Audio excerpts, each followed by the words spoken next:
Deesa pathology લેબોરેટરીમાં આગ લાગી।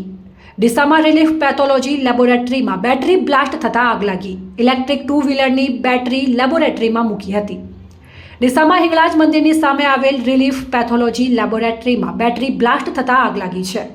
લેબોરેટરીમાં ઇલેક્ટ્રિક ટુ વ્હીલરની બેટરી મૂકી હતી, જે અચાનક બ્લાસ્ટ થઈ ગઈ હતી। આગ લાગતા લેબોરેટરીમાં નુકસાન થયું છે, જોકે સદનસીબે કોઈ જાનહાનિ થઈ નથી।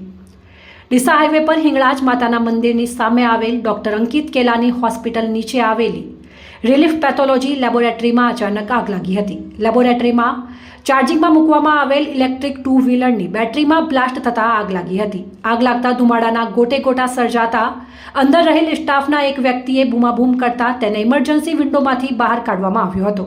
જોકે બ્લાસ્ટના કારણે આગ લાગતા લેબોરેટરીને મોટું નુકસાન થયું હતું। સવારનો સમય હોવાથી દર્દીઓની સંખ્યા નહિવત હોવાથી સદનસીબે મોટી જાનહાનિ ટળી હતી।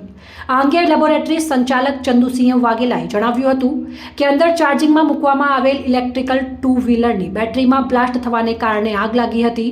બેટરી ખામીયુક્ત હોવાની અગાઉ પણ કંપનીને જાણ કરી હતી। અહેવાલ અમૃત માળી, સંબંધ ભારત ન્યૂઝ, ડીસા।